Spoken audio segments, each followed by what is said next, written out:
திருமறை நேரம் Bible Hour presented by the National Bible College. கிறிஸ்துவின் சபையார் உங்களை வாழ்த்துகிறார்கள். Satellite Bible School. வணக்க நேயர்களே, அன்பு தமிழ் சொந்தங்களே, வேத மாணவர்களே, மீண்டும் இந்த நிகழ்ச்சியில் உங்களை சந்திப்பதிலே மிகுந்த மகிழ்ச்சி. தொடர்ந்து நாம் அப்போஸ்தலனாகிய பவுல் தீமோத்தேயுக்கு எழுதின 2வது நிருபத்தை குறித்து நாம் படித்துக் கொண்டு வருகிறோம். கடந்த சில வாரங்களாக படித்துக் கொண்டிருந்த பாடம் உங்களுக்குள் மாற்றத்தை உண்டாயிருக்கும் என்று நம்புகிறோம். அதன் தொடர்ச்சியாக இன்றைய நாளிலே 9வது பாடமாக தேவனுடைய வார்த்தை எப்படிப்பட்டது, நாம் எப்படி தேவனுடைய வார்த்தையை கை கொள்ள வேண்டும் என்பதை குறித்து இன்றைய நாளிலே நாம் படிக்க இருக்கிறோம். நாம் படிக்கிறோம் 2 தீமோத்தேயு 3வது அதிகாரம் 16வது வசனத்திலே, வேத வாக்கியம் எல்லாம் தேவ ஆவியினாலே அருளப்பட்டிருக்கிறது, அவைகள் உபதேசத்திற்கும் கடிந்து கொள்ளுதலுக்கும் சீர்பொருந்துதலுக்கும் நீதியை படிப்பித்தலுக்கும் பிரயோஜனமுள்ளதா இருக்கிறது என்று நாம் அந்த வசனத்திலே நாம் படிக்கிறோம். தேவனுடைய வார்த்தையானது சத்தியமா இருக்கிறது.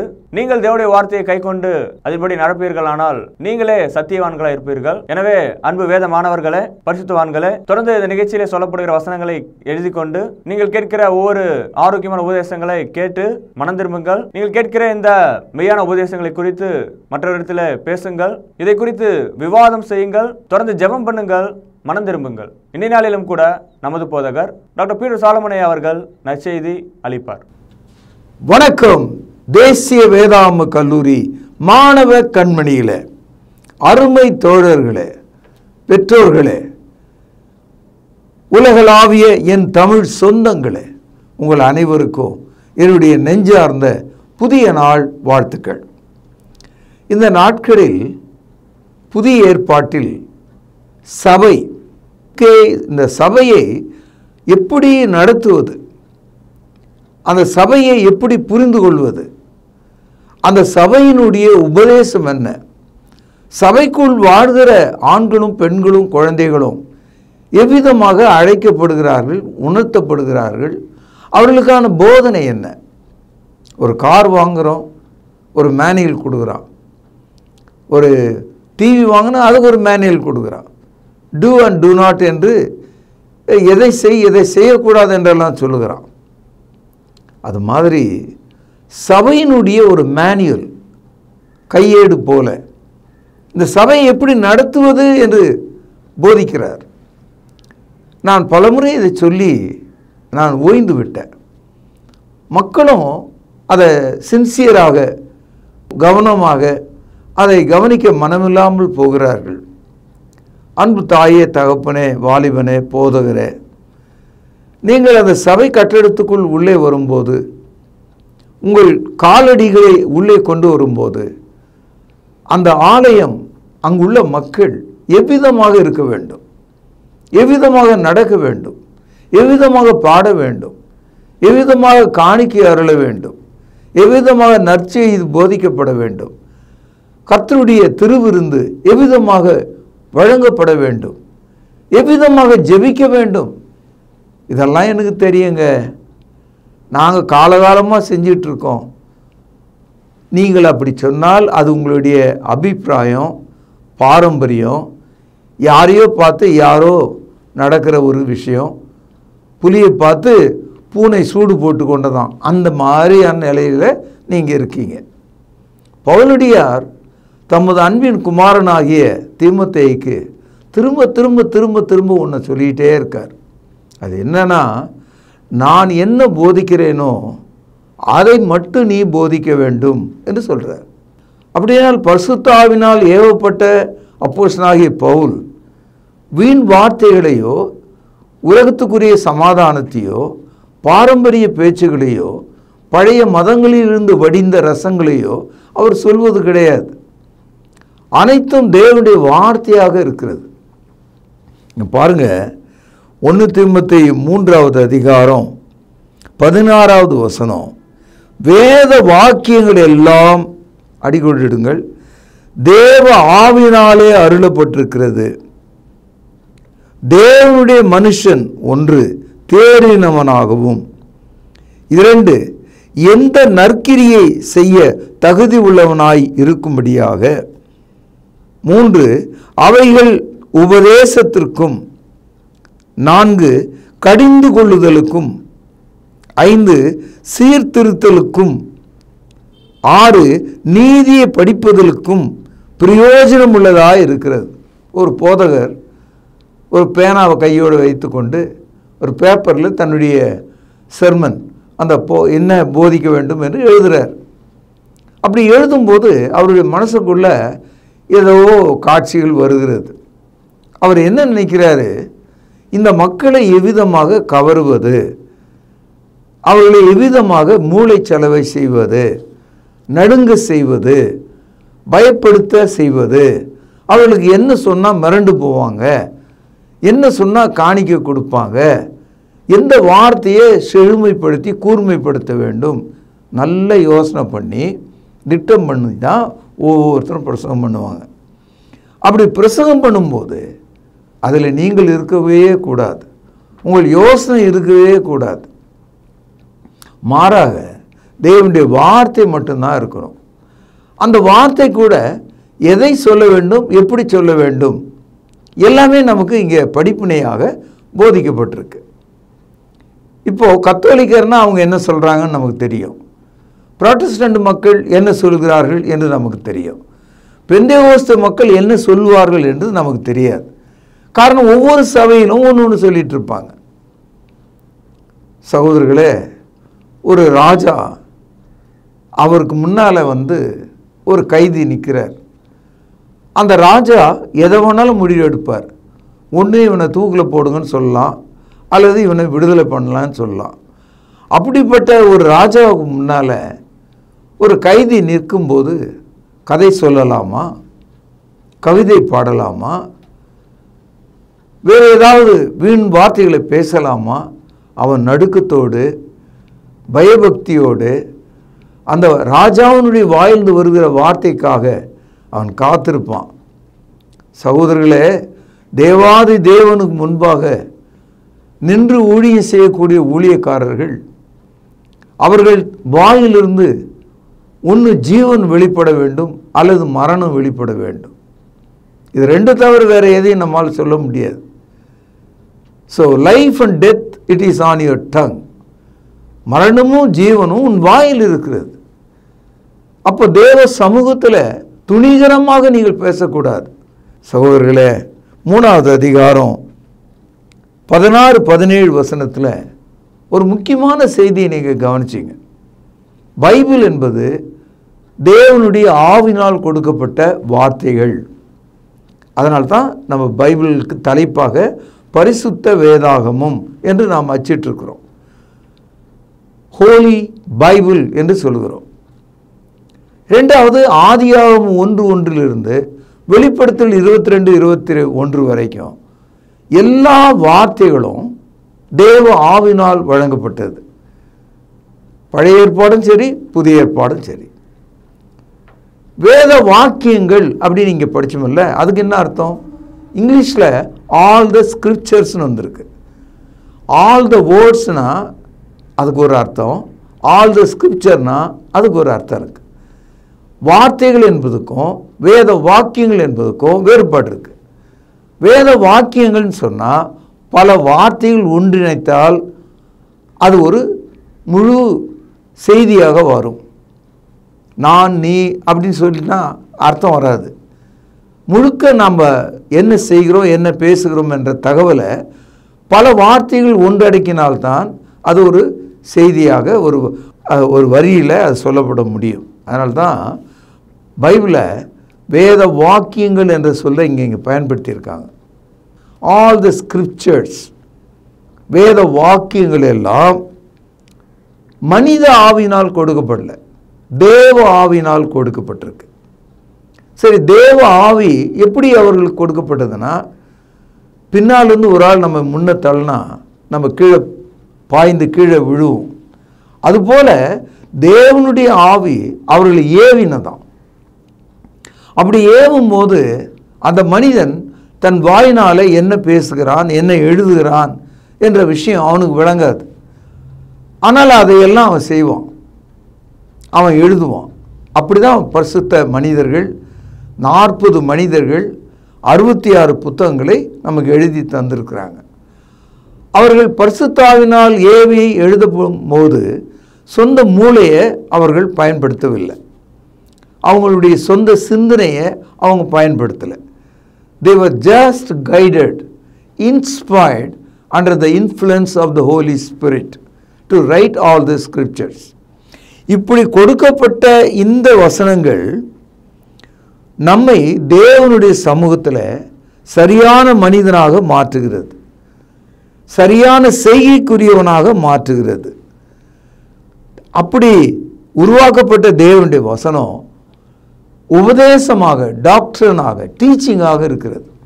புதுசாக நம்ம ஒரு டீச்சிங் சொல்ல வேண்டிய அவசியம் இல்லை. இந்த ஒரு சபையில் நாளுக்கு நாள் ஒரு புது புது உபதேசங்களை அவங்க செய்துக்கிட்டே இருக்காங்க. இப்போ நவீன காலத்தில் நடனம் ஆடி பாட்டு பாடுவது, நீங்கள் தொலைக்காட்சி முழுவதும் பார்த்தீங்கன்னா 3/4 வீசம் ஒரு பாட்டாகவே இருக்கும், அநாகரிகமாக இருக்கும். சினிமா நடிகைகளைப் போல அவர்கள் தங்களை வெளிப்படுத்துவதை, இச்சையை உண்டாக்குவதையும் பார்க்கிறோம். இந்த வேத வசனத்தை தெரியாத மக்கள் இதற்கு சப்போர்ட் பண்ணுறாங்க. இருக்கிற ஊழியக்காரங்கள்லாம் அதில் என்ன தப்பு, நல்ல டான்ஸ் ஆட்டம், எல்லா வாலிபர்களும் திரளட்டும், அவங்க பின்னால் போட்டோம் அப்படின்னு நினைக்கிறாங்க. சகோதரர்களே, நமக்கு ஒன்றும் அதில் ஒரு கஷ்டம் இல்லை, எனக்கு ஒன்றும் அதில் பிரச்சனை இல்லை. பிரச்சனை என்னன்னா தேவ வசனத்தில் இருக்கிறது. தேவனுடைய வசனம் நமக்கு உபதேசமாக இருக்குது. நீங்கள் அந்த உபதேசம், அந்த டீச்சிங் என்னவோ அதை மட்டும் தான் செய்யணும். அப்படி செய்தால் தான் அது மார்க்கம், செய்யலைன்னா அது மதம். ஆகவே நடனம் பண்ணுவதும், திரைப்படங்களைப் போல காட்சிகளை அமைப்பதும், நாளெல்லாம் பாட்டு பாடி ஓய்வதும் அது உங்களை அடையாளப்படுத்தக்கூடிய விஷயங்கள். அது சபையினுடைய உபதேசம் அல்ல. அடுத்தது பாருங்க, ஒரு ஆளை கடிஞ்சு கொள்ளணும் சத்தியத்தின்படினா வசனத்தை கொண்டு தான் கடிந்து கொள்ளணுமே தவிர நீங்கள் உங்களுடைய சொந்த வாயினால், எண்ணங்களால் ஒருவரையும் கடிந்து கொள்ள முடியாது. அடுத்தது சீர்திருத்தணும் அப்படின்னு நினச்சா கூட பைபிளில் இருக்கிற வசனத்தை கொண்டு தான் சீர்திருத்தணும். ஒரு நீதியை சொல்லணும்னா பைபிளில் இருக்கிற வசனத்தை கொண்டு தான் நீதியை சொல்லணும். அப்போது இந்த பகுதியை நாம் படித்த பிறகு ஒரு முடிவுக்கு நம்ம வரலாம்.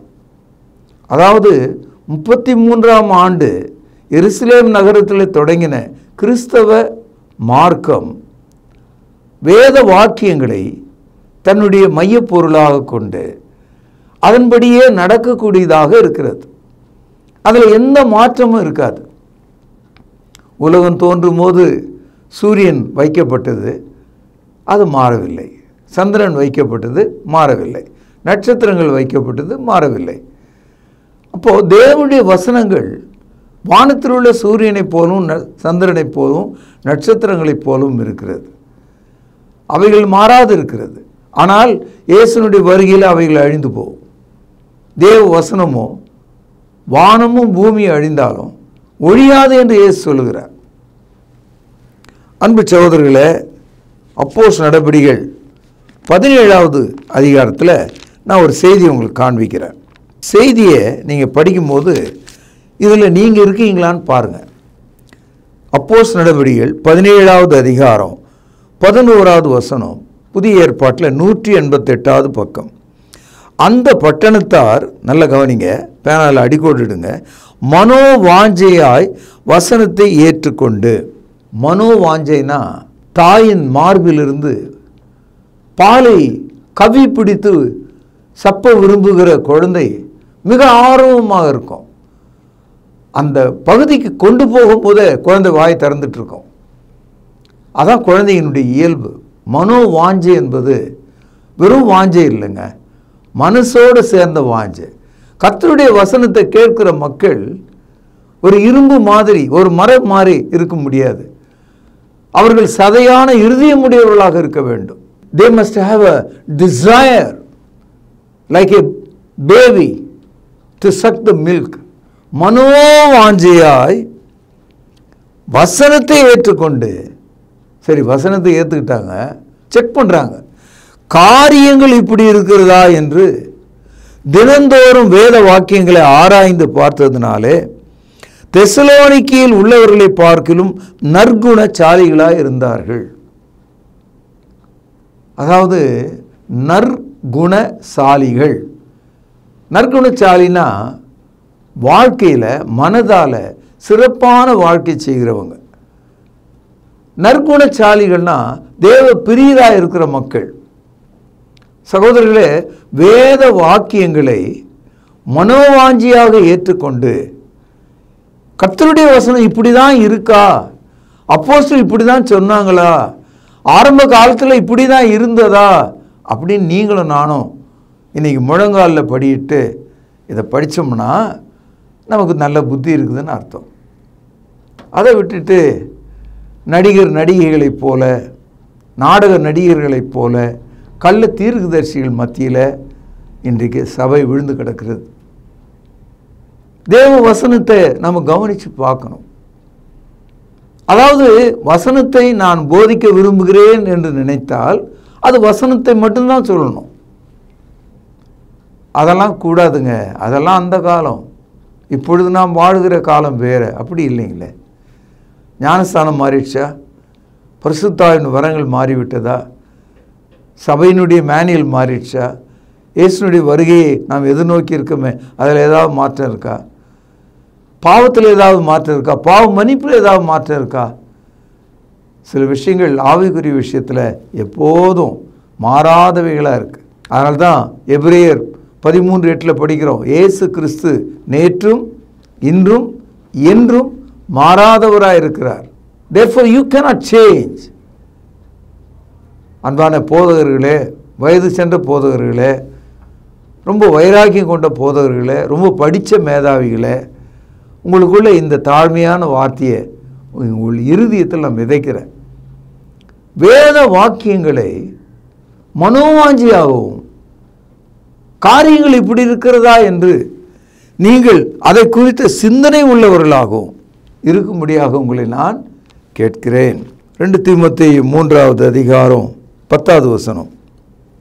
நீயோ என் போதகத்தையும் நடக்கையையும், கவனிங்க, நோக்கத்தையும் விசுவாசத்தையும் நீடிய சாந்தத்தையும் அன்பையும் பொறுமையும், எத்தனை வார்த்தைகளை பார்த்தீங்களா? கர்த்தருடைய வார்த்தை சொல்கிற மனிதர்கள் முதலாவது தேவனுடைய போதகத்தை, வார்த்தையை கவனிக்கணும். நமக்கு ஒரு நல்ல சாட்சி வேணும், நல்ல நடக்கை வேணும், நமக்கு ஒரு நல்ல நோக்கம் வேண்டும், நாம் விசுவாசம் உள்ளவர்களாக இருக்க வேண்டும், நீடிய சாந்தம் உள்ளவர்களாக இருக்கணும், அன்பு உடையவர்களாக இருக்கணும், பொறுமை உடையவர்களாக இருக்கணும். இந்த பேலன்ஸ் கீழே, இந்த குணத்தின் கீழே நீங்கள் நின்று வேத வாக்கியங்களை எடுத்து போதிக்க வேண்டும். அப்படி போதிக்கும்போது போதிக்கிறவர்களுக்கு என்ன மாதிரியான சூழல் உண்டாகும்? எப்பவுமே பரிசுத்த ஆவியை கொண்டு போதிக்கிற மக்களுக்கு பிசாசின் மக்கள் உபத்திரவங்களை எப்போதும் செய்வாங்க. கர்த்தருடைய சபைக்கு எதிராக விக்கிரக வழிபாட்டினர் சகல தீமையும் செய்வாங்க. இயேசுக்கு என்ன நேர்ந்தது? அவர் என்ன சொன்னார்? பச்சை மரத்துக்கே இந்த நிலைமைனா பட்ட மரத்துக்கு என்ன ஆகும்னு சொன்னார். எந்த ஒரு அப்போஸ்தலனாவது இயற்கையாக செத்து போனார்களா? அனைவரும் அடித்து கொல்லப்பட்டார்கள். பாருங்கள், 2 தீமோத்தேயு 3:12 அன்றியும் கிறிஸ்து இயேசுவுக்குள், பேனால் அடிக்கோடிடுங்கள், தேவ பக்தியாய் நடக்க மனதாக இருக்கிற யாவரும் துன்பப்படுவார்கள். பார்த்தீங்களா? தேவனுடைய வழியில் நடக்கும்போது நாம் துன்பப்படுவோம் தான். இந்த துன்பம் வேணான்னு சொல்கிறாள் தான் இப்படியெல்லாம் ஓடி தாவீது நடனம் பண்ணினான். இந்த உதாரணத்தை புதிய ஏற்பாட்டில் நீங்கள் எங்கேயுமே படிக்கலை. தொழுகையில் அப்படி எந்த ஒரு வார்த்தையும் உபயோகப்படுத்தப்படல. எந்த அப்போஸ்தலனும் அப்படி ஒரு கருத்தை எடுத்து நமக்கு நிலைநாட்டலை. தாவீது செய்ததெல்லாம் நீங்களும் செய்வீங்களா? கேட்குறேன். நாம் செய்கிற ஒரு காரியமாவது பைபிள் படி இருக்கிறதா, அப்போஸ்தலர்களால் ஒப்புக்கொள்ளப்பட்டதா என்று நாம் கவனிக்கணும். தேவ பக்தியாய் நடக்க மனதாக இருந்தால் நமக்கு துன்பம் வரும்னு படித்தோம் இல்லையா? அப்போ அந்த துன்பம் வராமல் இருக்கணும்னா நம்ம தேவ பக்தியாக நடக்கக்கூடாது. அப்படி தானே? இல்லை, தேவ பக்தியாக நடந்தால் அதில் ஒரு ஆசீர்வாதம் நமக்கு இருக்கிறது. அப்படியே நமக்கு துன்பம் வந்தாலும் இன்னும் அழகாக ஜொலிக்கிற மக்களாக சிறப்பான விசுவாசிகளாக, தேவதாசர்களாக, தேவனோடு நடந்த ஏனோக்கை போல, அக்னிமயமான ரதத்தில் ஏறி போன எலியாவை போல நீங்களும் நானும் உபத்திரத்தின் வழியாக மாற்றப்பட முடியும். சங்கீதம் 119 71வது வசனத்தில் படிக்கிறோம், நான் உபத்திரவப்பட்டது நல்லது, அதனால் உமது பிரமாணங்களை கற்றுக்கொண்டேன் என்று சங்கீதக்காரன் சொல்கிறான். நான் உபத்திரவப்பட்டது நல்லது என்று சொல்கிறான். மத்தேயு 5வது அதிகாரம் 10 முதல் 2 வசனங்களை நாம் படிக்கும்போது, நீதி நிமித்தம் நீங்கள் துன்பப்பட்டால் பாக்கியவான்களாக இருப்பீர்கள், உங்களுடைய பலன் மிகுதியாக இருக்கிறது என்று ஆண்டவர் சொன்னார். அதனால் தேவபக்தியாக நடக்கிறவர்கள் துன்பப்படுவார்கள். அப்போஸ்தலர் நடபடிகள் 5வது அதிகாரம் 41வது வசனத்தை பார்த்தீங்கன்னா, அப்போஸ்தலர்களை அன்றைய யூத சமயத்தார் ஆசாரியர்கள் எல்லாரும் ஒன்று சேர்ந்து அவங்கள கூட்டி வச்சு அடித்து இயேசு நாமத்தை குறித்து போதிக்கக்கூடாது என்று அவர்கள் உடலில் காயங்களை ஏற்படுத்திய போது, அவர்கள் அந்த சிறையை விட்டு வெளியே வரும்போது பரிசுத்த ஆவியானவர் சொல்கிறார், கிறிஸ்துவுக்காக அவர்கள் துன்பப்பட்டதற்காக மிகவும் தேவனுக்கு நன்றி செலுத்தினார்களாம். They glorified God because they were persecuted for the sake of Christ என்று நாம் படிக்கிறோம். துன்பங்கள் இனிய மக்களாக, சுவாபமுடையவர்களாக, நல்லவர்களாக, அற்புதமானவர்களாக நம்மை மாற்றக்கூடியதாக இருக்கிறது. ஆரம்ப காலத்தில் ஆதி கிறிஸ்துவின் சபை அப்போஸ்தலர் நடபடிகள் 8ஆம் அதிகாரம் முதல் 4 வசனங்களில் படிக்கிறோம், எருசலேம் நகரம் முற்றிலுமாக, அந்த நகரத்தில் இருந்த அத்தனை கிறிஸ்தவர்களும் தங்களுடைய வீட்டையும் நிலத்தையும் திராட்சை தோட்டத்தையும் ஒலிவ தோப்புகளையும் எல்லா பொருட்களையும் விட்டுவிட்டு அனாதைகளைப் போல யூதேயா சமாரியா தேசங்களில் சிதறி ஓடி போனார்கள் என்று படிக்கிறோம். they lost everything. ஆனால் தேவனுடைய மக்களாக அவங்க வாழ்ந்தாங்க. அவர்கள் போன இடங்கள்லாம் திருச்சபை உருவானது. அதனால் வாலிப போதகரே, நடுவயது போதகரே, வயது சென்ற போதகரே, நீங்கள் ஒன்று புரிஞ்சுக்கணும், நீங்கள் படுற சின்ன கஷ்டங்கள் துன்பங்களை பெருசாக்காதீங்க, அதற்காக நன்றி செலுத்துங்க. தேவன் உங்களை ஆசீர்வதிப்பார், 10 மடங்கு ஆசீர்வதிப்பார், 100 மடங்கு உங்களை ஆசீர்வதிப்பார். உங்களுக்கு தேவ சமாதானத்தை தேவன் தருவார். பாருங்கள், 3ஆம் அதிகாரம் 11வது வசனம், அந்தியோகியா, இக்கோனியா, லீஸ்ரா என்னும் பட்டணங்களில் எனக்கு உண்டான துன்பங்களை பாடுகளை நன்றாய் அறிந்திருக்கிறாய். எவ்வளோ துன்பங்களை சகித்தேன், இவை எல்லாவற்றின் நின்றும் கவனிங்க, கர்த்தர் என்னை நீங்களாக்கி விட்டார். இன்னைக்கு சபை நடத்தக்கூடாது, சபை கட்டணம் கட்டக்கூடாது, தெருக்களில் சுவிசேஷம் சொல்லக்கூடாது, அடிமை புத்தி உள்ள சட்டங்களை இந்த நாட்டில் நான் பார்க்குறேன். நல்ல செய்தி சொல்லக்கூடாது என்று தடுக்கிற ஒரு தேசமாக இதை நான் பார்க்கிறேன். என் அன்பு சகோதரர்களே, கர்த்தர் உங்களை விடுதலை செய்வார். கர்த்தருடைய நாமம் மகிமைப்படுகிறது. 1 பேதுரு 4வது அதிகாரம் 12 முதல் சில வசனங்கள், பிரியமானவர்களே, உங்களை சோதிக்கும்படி உங்கள் நடுவிலே பற்றி எரிகிற அக்னியை குறித்து ஏதோ புதுமை என்று திகையாமல் கிறிஸ்துவின் மகிமை வெளிப்படும் போது நீங்கள் களி கூர்ந்து மகிழும்படியாக அவருடைய பாடுகளுக்கு நீங்கள் பங்காளிகளானதால் சந்தோஷப்படுங்கள். ஒருவன் கிறிஸ்தவனாய் இருப்பதனால் பாடுபட்டால் வெட்கப்படாமல் இருந்து அது நிமித்தம் தேவனை மகிமைப்படுத்த கடவன். 16வது வசனம். அதனால் Christianity it's a religion of suffering. But God never allow you that you should die in the suffering. He will bring you out. அந்த வேதனையிலிருந்து உன்னை வெளியே கொண்டு வந்துடுவார். அற்புதங்கள் நடக்கும். யோசேப்பு செய்யாத குற்றத்திற்காக எகிப்து நாட்டு சிறையில் ஏறக்குறைய 2 ஆண்டுகள் புழுவாக அந்த இருட்டு அறையில் இருந்தான். தேவன் அவனை உயர்த்தினார். பார்வோன் உட்காருகிற அந்த சிம்மாசனத்துக்கு அடுத்த சிம்மாசனத்தில் அவன் உட்காரும்படி செய்தார். என் அன்பு சகோதரர்களே, உங்களை அவர் மாற்ற முடியும், உங்களை அவர் காப்பாற்ற முடியும். உங்களுக்கு வேண்டிய வீட்டையும் உங்களுக்கு வேண்டிய ஆகாரத்தையும், உங்களுக்கு வேண்டிய சுகத்தையும், உங்கள் பிள்ளைகளின் ஆசீர்வாதத்தையும் தேவன் இரட்டத்தனையாக கொடுக்க வல்லவர். இப்பொழுது 2 தீமோத்தேயு 3வது அதிகாரம் 13வது வசனம். பேனாவில் அந்த வசனத்தை முழுக்க நீங்கள் சுற்றி ஒரு வட்டம் எடுங்க. இதை நீங்கள் நல்லா புரிஞ்சுக்கணும். இப்போது பெரியவங்கெல்லாம் பேசும்போது என்ன சொல்கிறாங்க, அந்த காலத்தில் நாங்கள் 50 ரூபா எடுத்துகிட்டு போனோம்னா ஒரு மூட்டை நிறைய பொருளை வாங்கிட்டு வருவோம், ஒரு மூட்டை நிறைய காய்கறிகளை வாங்கிட்டு வருவோம், ஒரு தங்க மோதிரத்தை வாங்குவோம் அப்படிலாம் சொல்கிறாங்க. அது உண்மைதான். ஆனால் இப்போ அவெல்லாம் அப்படி கிடையாது. இப்போ பை கூட உங்கள் கையில் இல்லை. நீங்கள் 500 ரூபா எடுத்துகிட்டு போனீங்கன்னா ஒரு 3 வகையான காய்கறி வாங்கலாம், அவ்வளோதான். அந்த அளவுக்கு விலைவாசி உயர்ந்திருக்கு. அப்போ நம்ம என்ன சொல்கிறோன்னா, அது அந்த காலம், இது இந்த காலம். அந்த காலத்தில் 1 ரூபா சம்பளம் இருந்தது, 6 ரூபா சம்பளம் இருந்தது, 13 ரூபா சம்பளம் இருந்தது.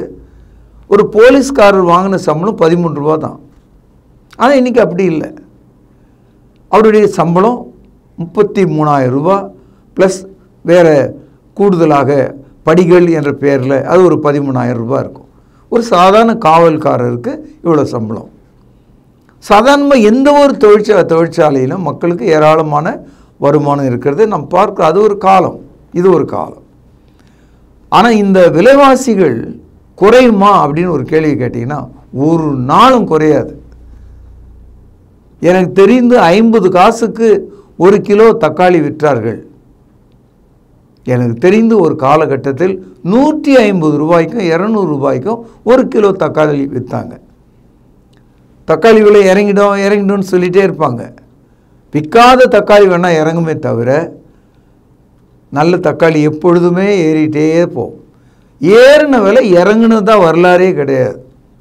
அதே மாதிரி மனிதர்களுடைய பாவங்கள், பாவ பழக்கங்கள், பாவ குற்றங்கள் அது வளர்ந்துக்கினே போகுமே தவிர அது குறையவே குறையாது.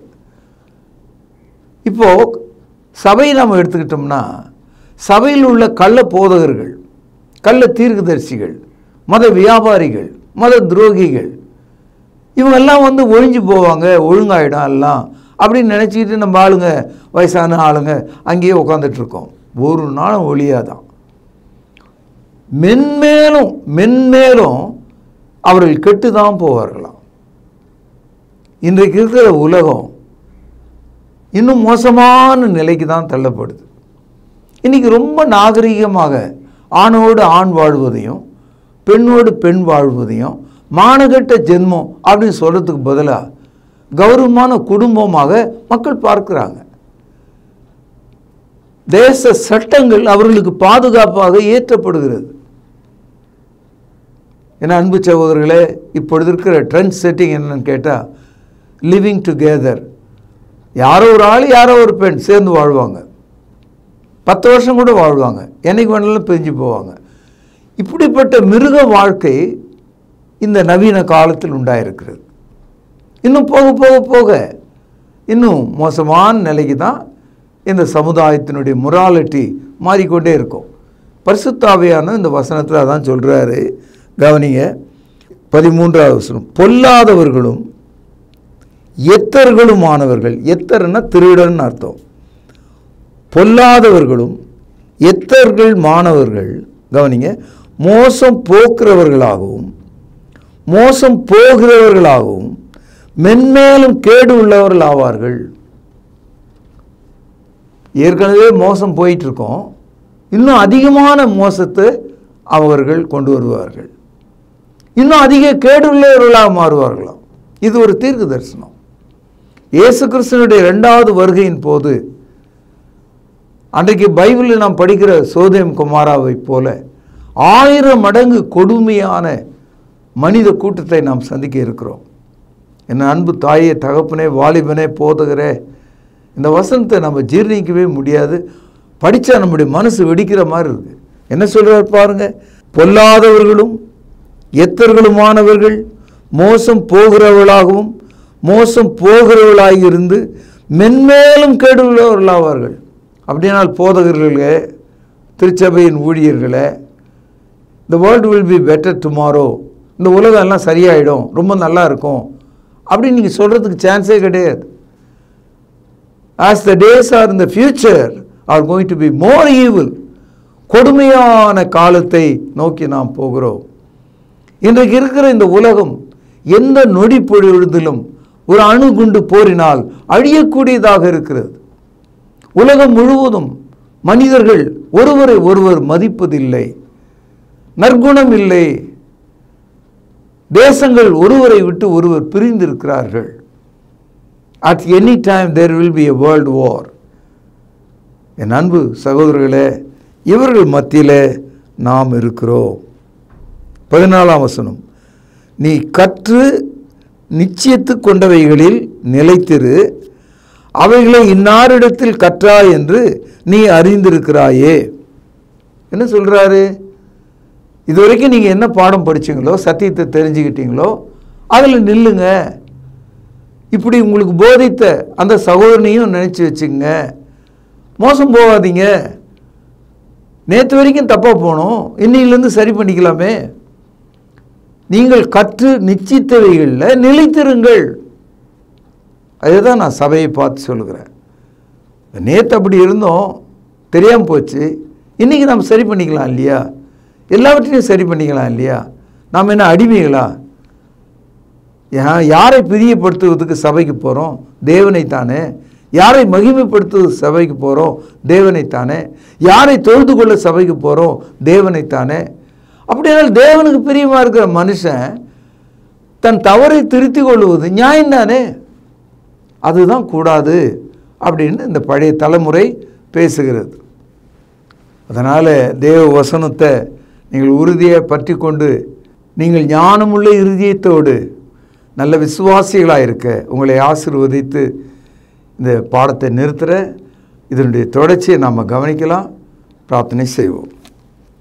அன்பான தகப்பனே, நாங்கள் கேள்விப்பட்ட வேத வாக்கியங்கள் எல்லாம் தேவாவினால் அருளப்பட்டிருக்கிறது.